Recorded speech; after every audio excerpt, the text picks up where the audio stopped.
ઓવનમાં ચા બને છે. તો અહીંયા જે તો ઓવનની ચા પીવાની, તો દૂધ ગરમ થવા મૂકી દીધું છે. ડામોર સાહેબ આવશે એટલે દૂધ ગરમ થાય છે. થોડી વારમાં પછી દૂધ ગરમ થઈ જાય એટલે પછી ચા બનાવવાની. આજે ગેસ ઉપર કંઈ જ ના બનાવવાનું. તો તમે કઈ રીતે શું કરો છો? બહારથી ચા લાવવા, અમે પહેલાં બહારથી લાવતા હતા, પછી ઓવન આવ્યું ત્યારની પછી ઓવનની ચા પીએ છીએ. અમે તો બહારથી હોટલની ચા લઈ આવતા હતા.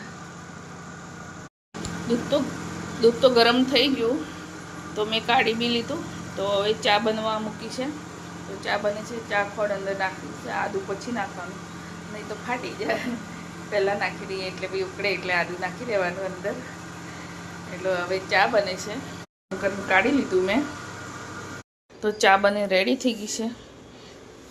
ગરમ છે. તો ડામર સાહેબ આવી ગયા છે, તો એમને ચા આપી દઉં. હેલો ગાઈઝ, કેમ છો? બધા મજામાં? સંદેડામાં બ્લોગ્સમાં તમારું સ્વાગત છે. ગુડ મોર્નિંગ, જય શ્રી કૃષ્ણ, જય જોહાર. તો બધા મજામાં છું, હું પણ મજામાં છું. આજે તો એકદમ નવરા છે. આજે જમવા બનાવવાનું નથી. કઢી ખાવાની, રોટલી ખાવાની છે, બટેકાનું શાક, ભાત. તો અમે રાત્રે બનાવી દીધું હતું. આજે રાધન સટ છે એટલે આજે સાતમ, કાલે રાધન સટ હતી. તમારા સુરભી બેન શું કરે છે? મોબાઈલમાં જોઈ છે. તો બેઠા છે. ડામર સાહેબ ઊંઘી ગયા છે. Surabhi good morning. તો અમારા આર્યન તો શું કરે છે શી ખબર, રૂમમાં છે. તો આજે તો કેવું લાગે છે કે હું એકદમ નવરા, કંઈ કામ જ ના હોય. Aryan good morning. તો આર્યન છે ને અહીંયા મોબાઈલ જોવે છે. આજે જમવા બનાવવાનું નહીં એટલે એકદમ નવરા નહીં. યાર મજા આવી ગઈ ને. તો ડામર સાહેબ તો ચા નાસ્તો કરીને ઊંઘી ગયા છે. તો જમવાનું તો હજુ બાકી જ છે. ક્યારે જમીએ, હજી મુહૂર્ત નહીં આવ્યું. તો પછી જમી લઈએ. તો બ્લોગમાં બની રહેજો. વાગ્યો છે 1, તો હવે જમી લઈએ. તો જમવાનું બગડી જાય પછી તો ઉતરી બી જાય, એટલે હમણાં જમી લઈએ. તો પાછું પોટલું દેખાય છે, એ છે પોટલું. કપડાં ઇસ્ત્રી માટે બાંધ્યા છે, ઇસ્ત્રીમાં આપવાના છે. તો ભારેને એમ લાઈન મૂકી દીધું છે. બટેકાનું શાક છે, કઢી છે, રોટલી છે અને ભાત છે. ને તમે કંઈ પૂછ્યું નથી, કેમ કે મેં અલગ બનાવ્યું તો હતું. મિક્સ લગાવી દીધું, પણ ગેસ ના સળગાવવાનો એટલું ખરું. તો મેં પૂછવા માટે કંઈ નહોતું બનાવ્યું. તો અમે હવે જમી લઈએ. ડામર સાહેબે ઊંઘીને ઉઠી ગયા છે.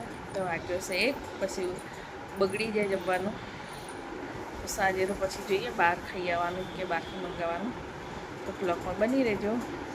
ગાઈસ, સાંજનો સમય થઈ ગયો છે.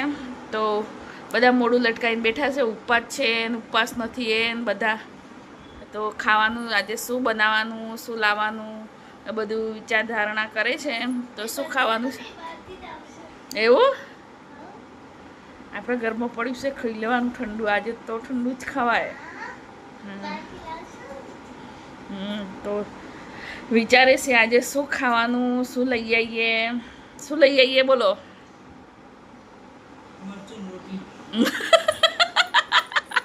આર્યને જોરદાર જોક્સ મૂક્યો. મરચું રોટલી. શું લાવવાનું સુરભી? મરચું રોટલો.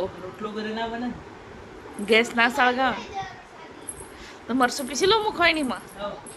પછી સાસ મસ્ત લાગે. ગામડામાં એવું જ ખાય. મસાલો પીસીને પછી સાસ અને રોટલી. તો શું લાવવાનું છે ફટાફટ બોલો? એવું? તો શાક કેટલા લાવવાના? તો શેનું શેનું લાવવાનું છે? ઓહો, ગાઈઝ અહીંયા અમારે ડિસ્કસ થાય છે શું લાવું શું ના લાવું. વિરેન્દ્ર બી આવ્યો છે, એન મમ્મી પપ્પા ઘરે ગયા એટલે ગાઈઝ અમારું જમવાનું આવી ગયું છે બહારથી. પનીરના શાક આવ્યા છે. શું શું લાવ્યા છે આર્યન?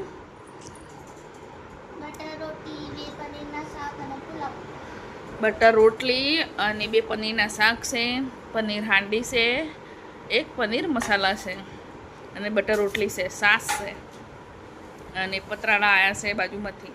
1 પુલા બી લાવ્યા છે. તો અમારી રોટલી બી પડી છે, કઢી બી પડી છે. તો ગાઈઝ તમારે જમવું હોય તો આવી જાઓ. તો અમારી બધી ફેમિલી જમવા બેસી ગઈ છે. ડાવર સાહેબને બધા ડાવર સાહેબ બંદીમાં છે. ડાબો સાહેબ હસું બી આવી ગયું. તો ગાઈ અમે જમી લઈએ. આ રોટલી ને ખોલ. તો ગઈ જ અમારા પતરા આવ્યા છે બાજુમાંથી, પાડોશી આપ્યા છે, તો બધાને વેચ્યા છે. તો બટર રોટલી પહેલાં ખાઈ જઈએ, ન તો કેવી થઈ જશે રબડ જેવી. જમવાનું તો બધાને થઈ ગયું, પૂરું થઈ ગયું. હવે ઢગલો વાસણ છે, હવે ઢગલો વાસણ ધોવાના છે. જો તો મેં રાત્રે કાલે ઘી બનાવ્યું હતું તો પેલું પલાળ્યું જ નહોતું, તો સુકાઈ ગયું હતું બિચારું. તો હવે ધોવાતું જ નથી. તો હવે આ વાસણો છે ધોવાના છે. પ્લેટફોર્મ તો એકદમ ચોખ્ખું છે. આજે જમવાના બનાવ્યું સવારે સાંજે, એટલે એકદમ ચોખ્ખું છે. તો વાસણ એકલા ધોવાના છે. તો અમારા સુરભી બેન જોડે વાસણ ધોવડાવવાના છે.